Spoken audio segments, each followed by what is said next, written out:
Salve galera, beleza? Mais uma aula de direitos humanos e participação social, noções, preparatórias para o DEPEN 2020, para outros concursos que pedem direitos humanos. Hoje nós vamos focar direitos humanos na Constituição Federal, ok? E aí você sabe muito bem que ele está atrelado a chamados direitos e garantias fundamentais, os direitos individuais e coletivos, que estão listados no artigo 5º até o artigo 17 da nossa Constituição Federal. Hoje nós vamos ver uma nota introdutória sobre direitos humanos na Constituição e a gente já vai começar a comentar um pouquinho de alguns incisos do artigo 5º, focado nos direitos humanos. Como todo aluno sabe, dos princípios básicos dos direitos humanos, dentro dos princípios constitucionais, que são 5, que já vamos ver, e você sabe qual é, nós vamos ver um deles hoje, e deste princípio nós vamos ver alguns incisos relacionados a esse princípio, ok? Sem perda de tempo, vamos lá, olho na tela aí, princípios e direitos, dos direitos humanos, de análise dos direitos e garantias fundamentais na nossa Constituição. Antes de mais nada, nós temos que ver, olha aí, foque desse texto aí, desse slide. Conceito, o que são direitos? São aqueles direitos indispensáveis à pessoa humana, necessários para assegurar a todos uma existência digna, livre e igualitária. Volte para cá, eu quero que você já logo preste bem atenção. Você já ouviu direitos humanos, E existe o chamado de direitos fundamentais. Professor PC, e aí? Direitos humanos. Direitos humanos. Direitos humanos e direitos fundamentais.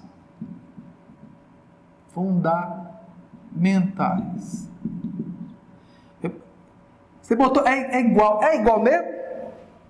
São iguais as suas noções? Depende. Eu vou botar aqui duas interpretações. Vou botar até aqui 2 sinais de iguais. Igual e diferente.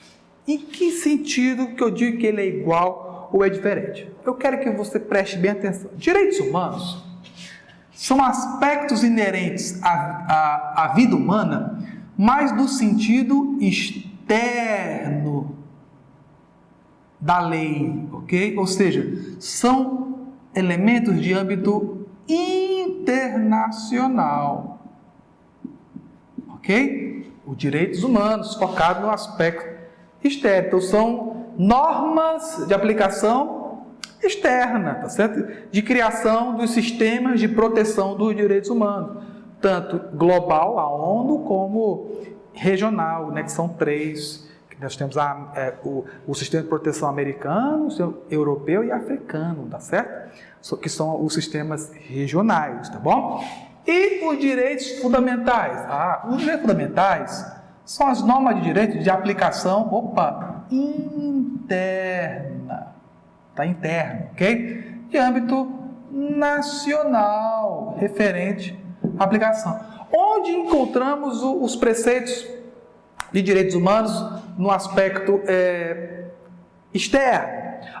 Nos pactos, nas convenções, nos tratados internacionais, onde o Brasil, os países signatários, se comprometem a aplicá-los dentro das suas constituições. Ou seja, um direito humano ele vai se tornar elemento de direito fundamental quando é aplicado na sua legislação interna de um país, ok? Então eles são iguais no sentido que tem aspectos de proteção, mas eles são diferentes na sua aplicabilidade, na sua origem e a sua aplicação, onde ele é aplicável de fato, ok? Então eu botei assim, de modo geral, no aspecto do modo geral, são diferentes, mas são iguais porque se relacionam, ok? Há uma chamada um relacionamento entre ambos os elementos, tá bom?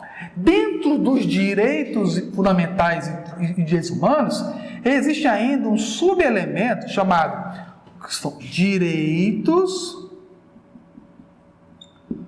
fundamentais e garantias fundamentais. Da mesma forma, eu gosto de colocar da mesma forma. É a mesma coisa? Não. Principalmente a garantia em relação ao direito. Principalmente a garantia em relação ao direito. Por quê? Porque ambos são aspectos de norma interna das constituições, da legislação de um Estado democrático, de Estado de Direito, ok? Por quê? Qual é a diferença de direito e garantia? Direito é um aspecto inerente da lei, direito seria um benefício, um ato, um poder que qualquer indivíduo ou grupo social possui por ser humano ou está dentro, relacionado, abrangido pelas normas jurídicas. É um direito que você possui, direito à saúde, direito à educação, tá certo? Direito a viver uma vida digna, tá certo? São direitos.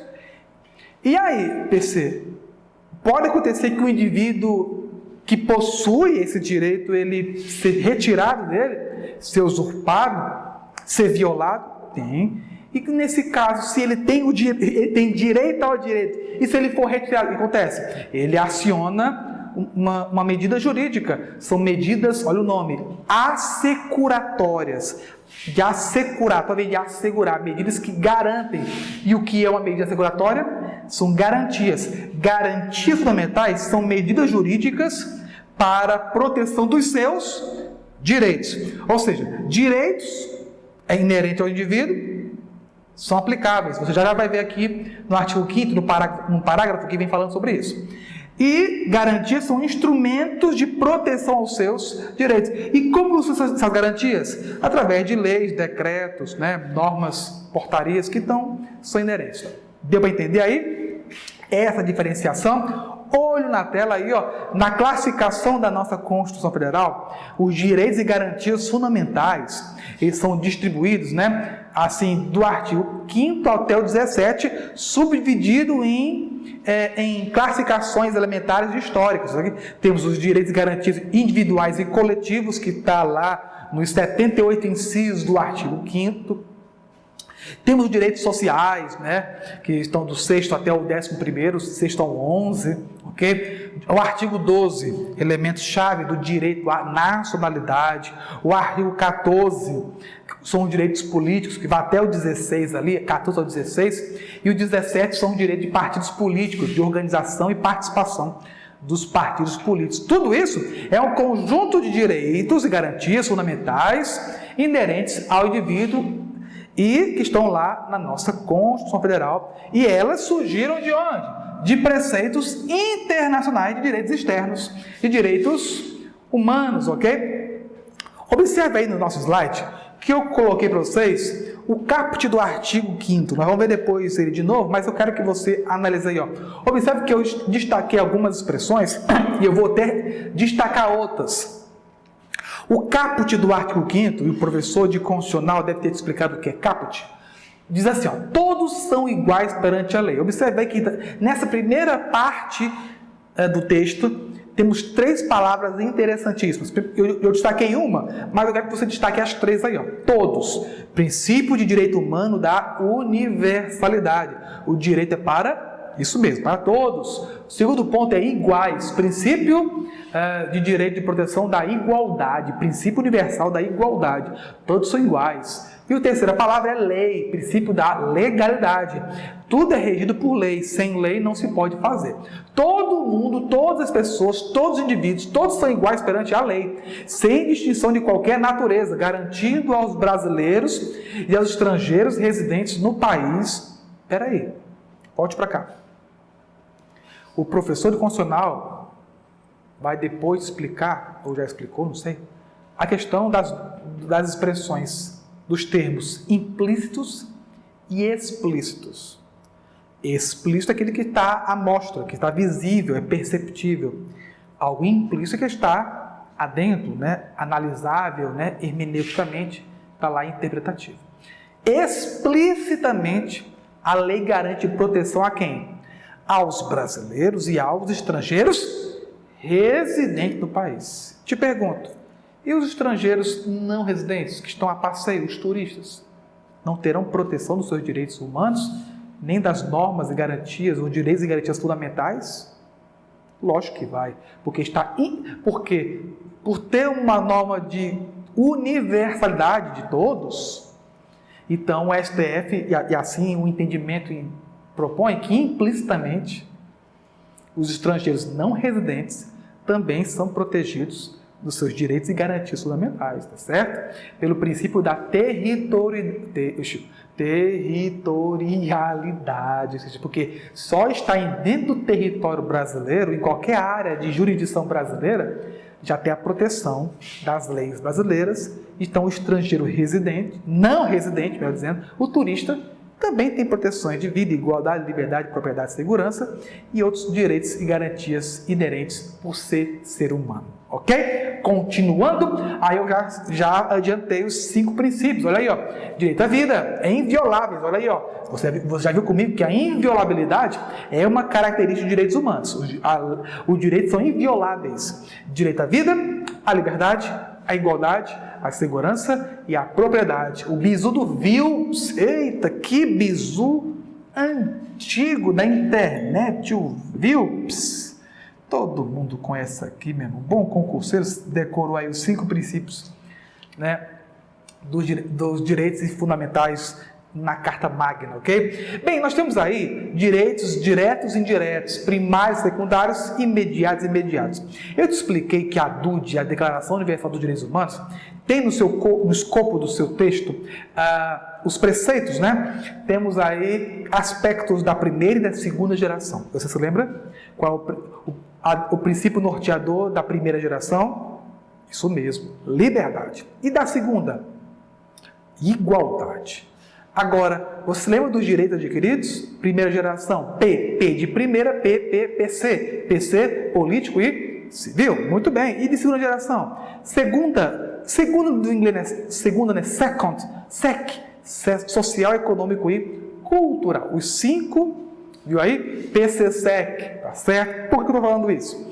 Porque os direitos de primeira geração, eles são categorizados como direitos negativos. PC, como assim negativo? Significa dizer que o Estado abre mão para assegurar aos indivíduos direitos ou participação de direitos. O Estado perde um aspecto negativo. Por quê? Porque como se aborda direitos políticos e civis, então há uma diminuição do poder do Estado e um aumento do poder do homem, ou seja, na participação política e civil, direito negativo. E o de segunda geração? São direitos positivos. Por que positivos? Porque são focados diretamente no homem. São direitos individualizados ou coletivados no homem, sociais, econômicos e culturais. São direitos positivos. Ou seja, em primeiro lugar, agora nós temos que entender que na lei o princípio universal é de proteção do Estado. Os direitos primários são do Estado e os direitos secundários são direitos dos cidadãos. O professor de direito constitucional deve ter te explicado que dentro dos princípios da administração pública, do direito administrativo, temos o princípio da supremacia do direito público sobre o direito privado.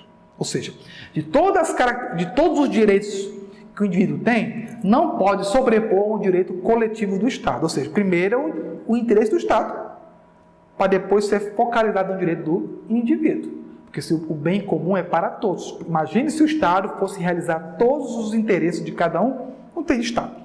Ok?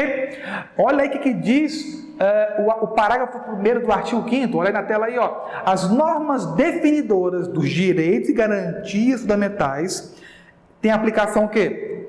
Imediata. Bote para cá. A aplicação de norma constitucional é uma aplicação imediata. É uma norma imediata, não é norma contida nem uma nova.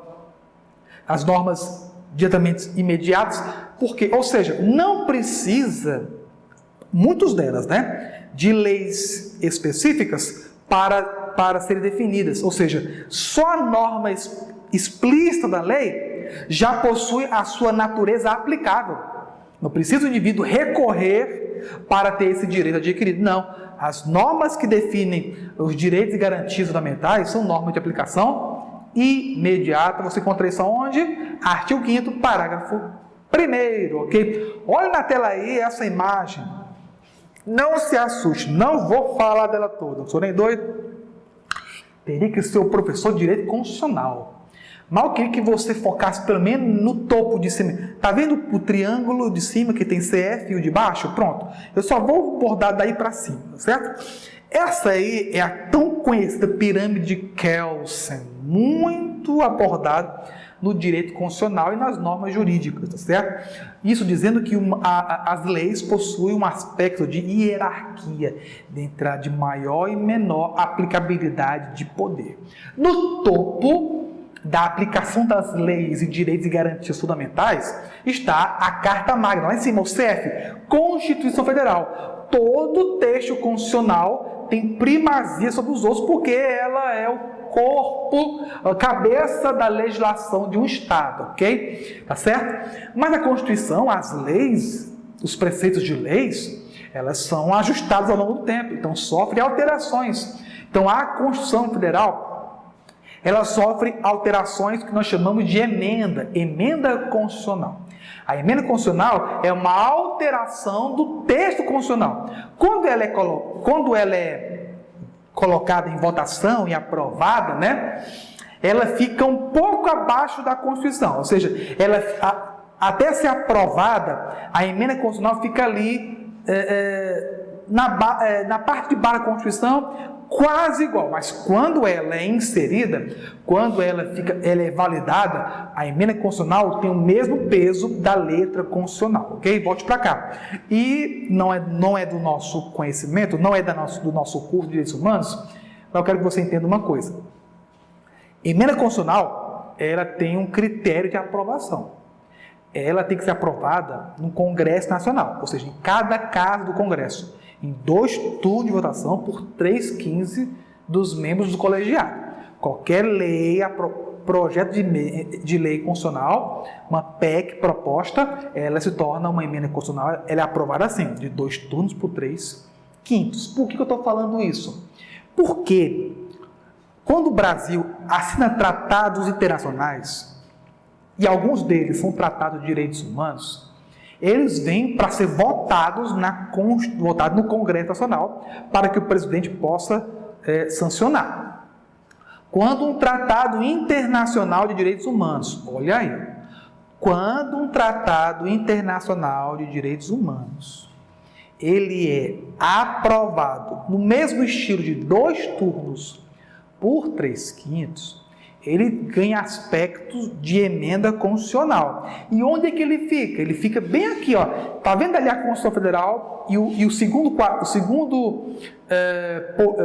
polígono aí tem normas constitucionais de normas supralegais? Pois é. Os tratados internacionais de direito sobre direitos humanos que são aprovados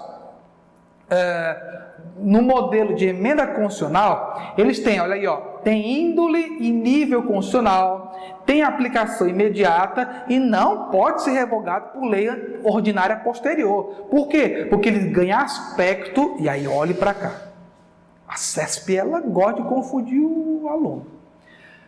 O TID, Tratado Internacional de Direitos Humanos, aprovado no propósito de emenda constitucional, ganha aspecto de norma supralegal. Olha o prefixo supra, porque está acima da lei e está quase no nível da Constituição Federal, ok? Não é nível infralegal e nem legal, é o quê? Supralegal. Muito bem? Continuando aqui.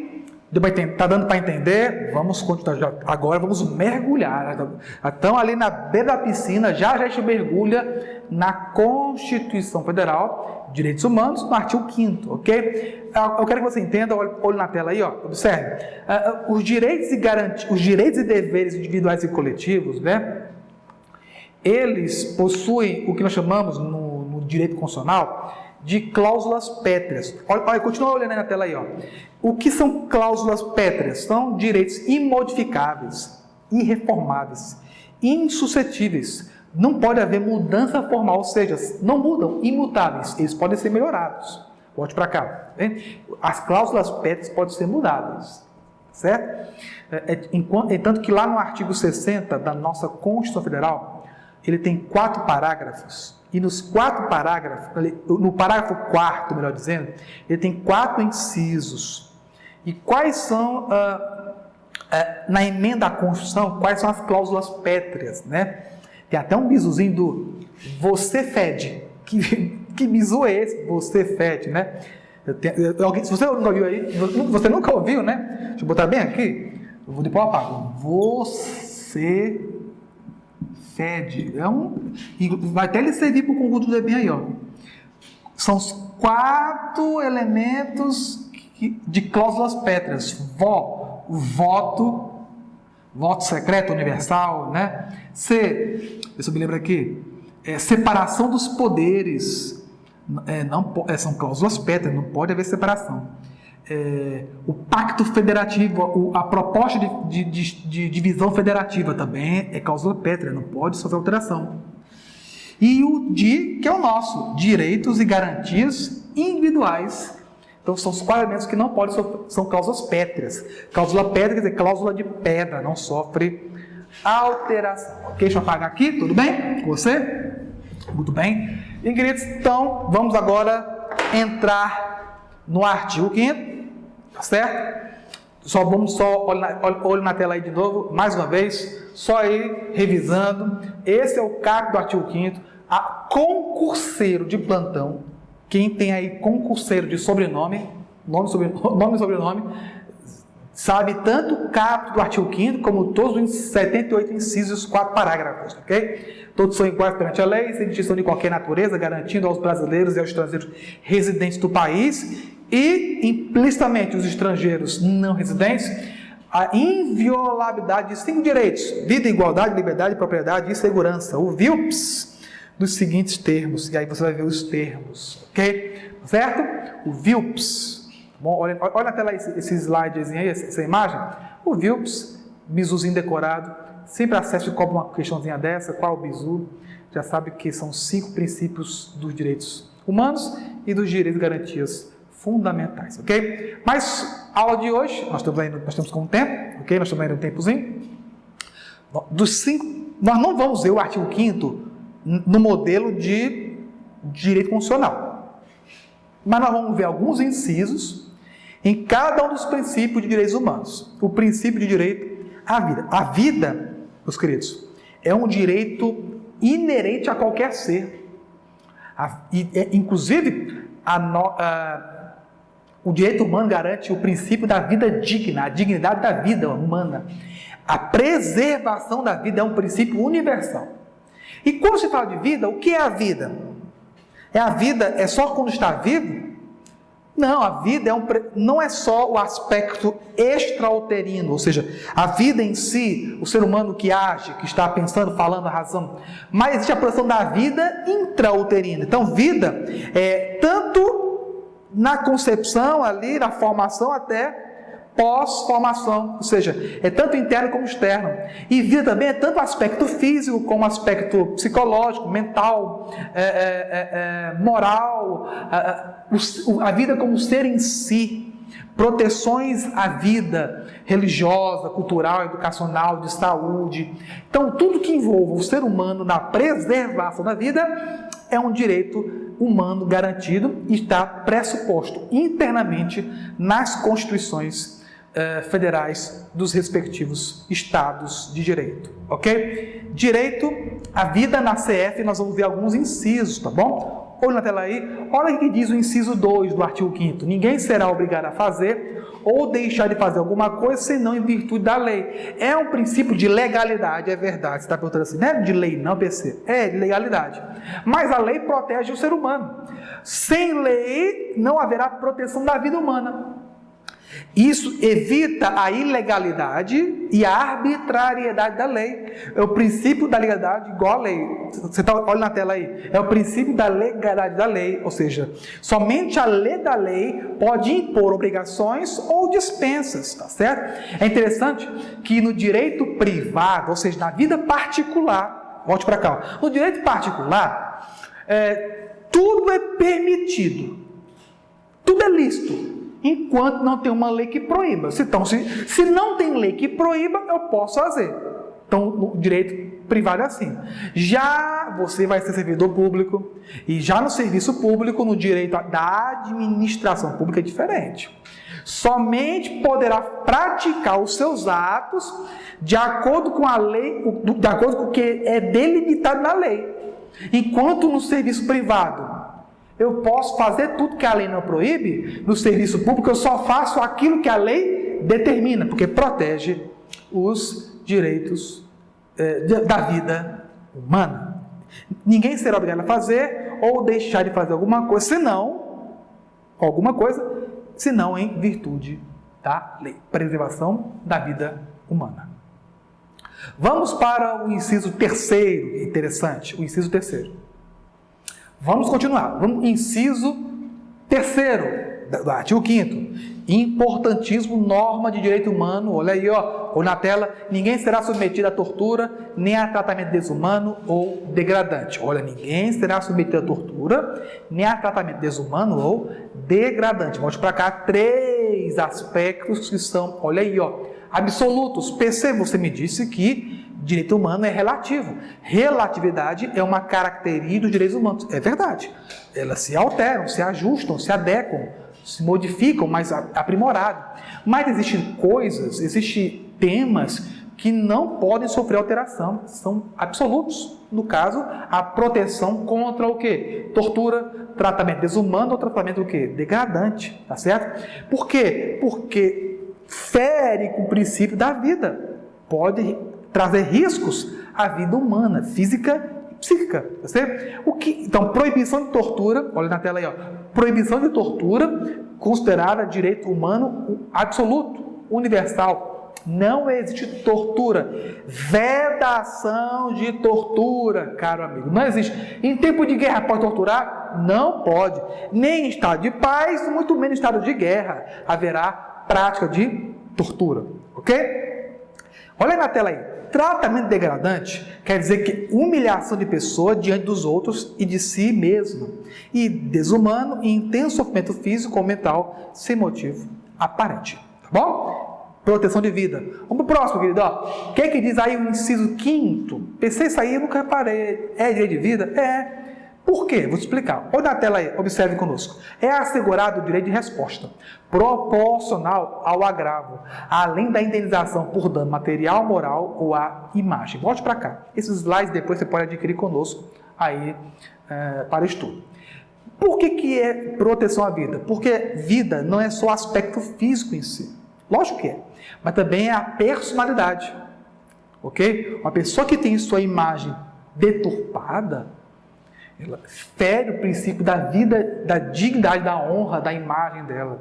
Ok? Então, a nossa Constituição garante o direito proporcional de resposta ao agravo.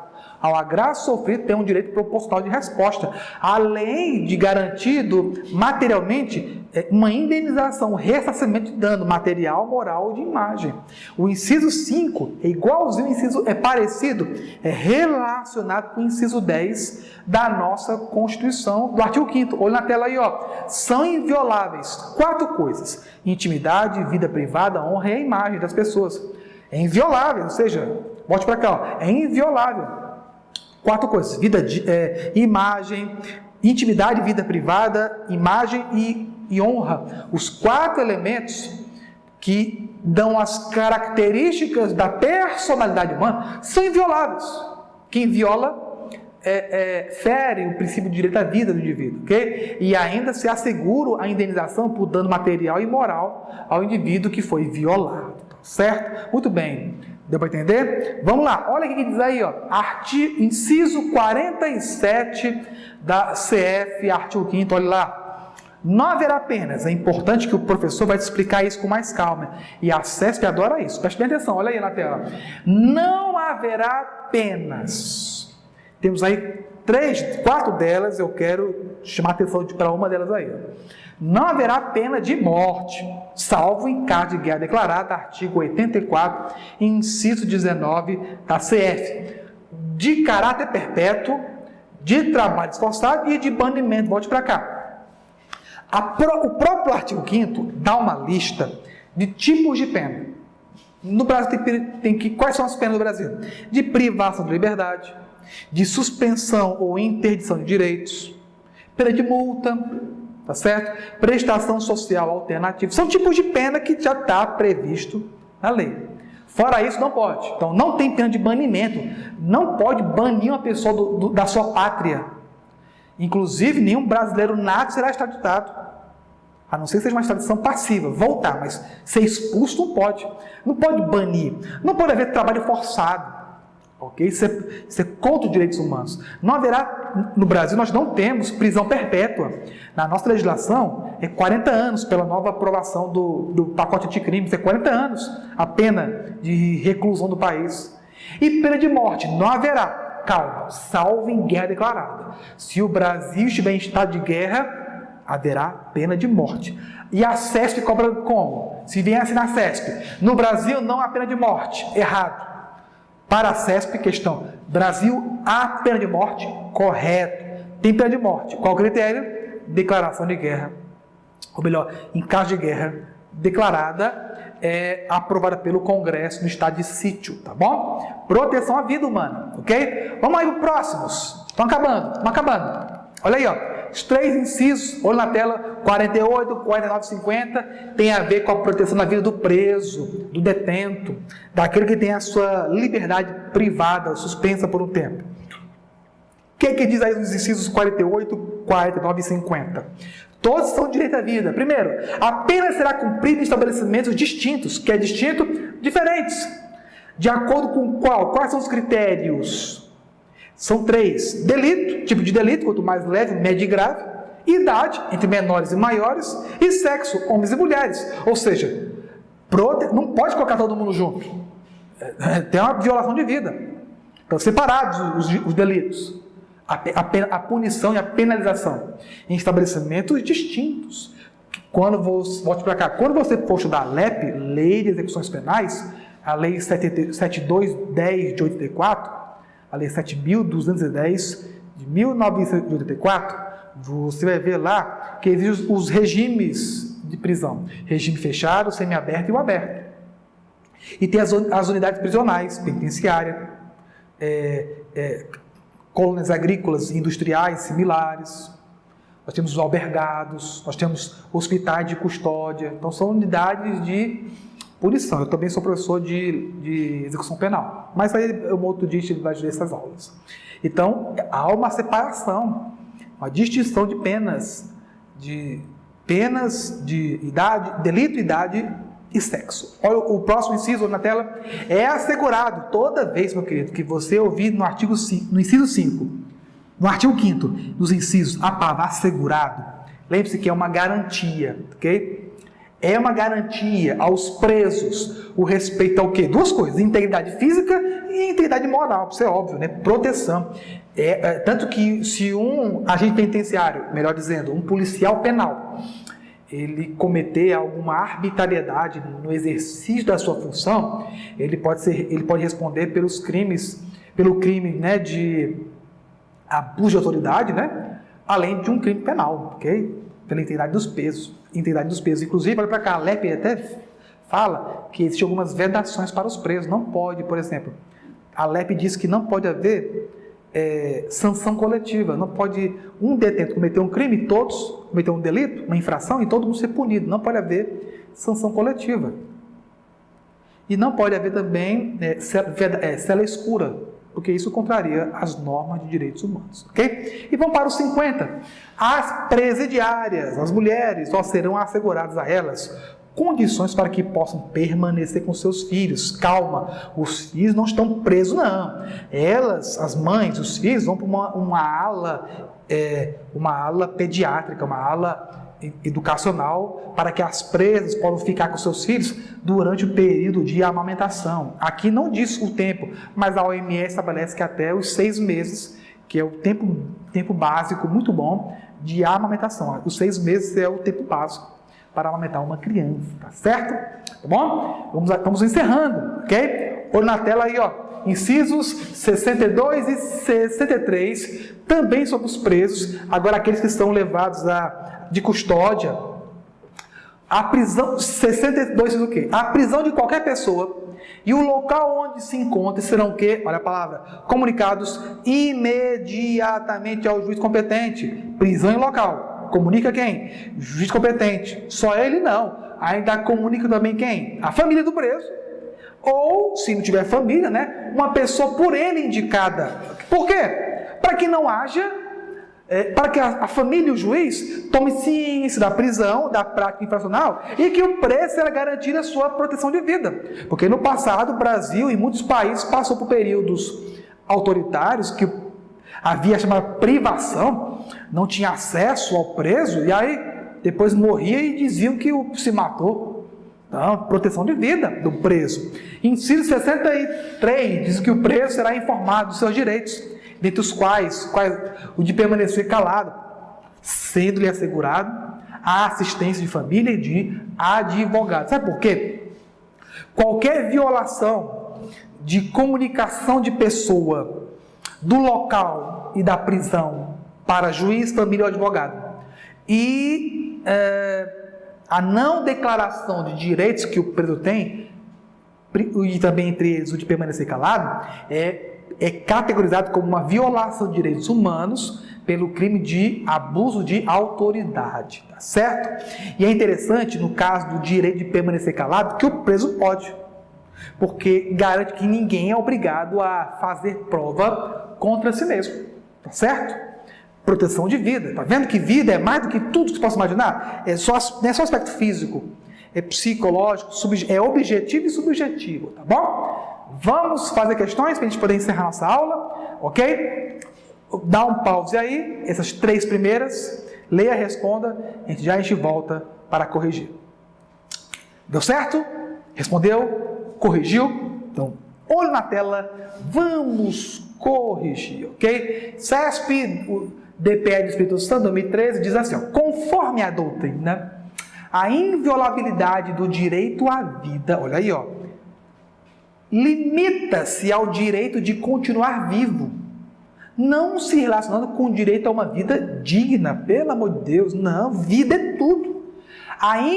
Olha para cá, a inviolabilidade à vida, ela é inerente a tudo, a continuar viva, permanecer vivo, né? Intrauterina, extrauterina. Ora, PC, a vida pode ser violada? Só se houver lei específica para isso. Alguns países, o Brasil é um deles, ainda com uma pequena limitação. Mas existe países que o aborto é permitido, é legalizado. A mulher engravidou, não quero, aborta, tira, acabou. Por quê? Porque a vida dela é dela, então ela tem a proteção da liberdade da vida dela, então ela pode tirar.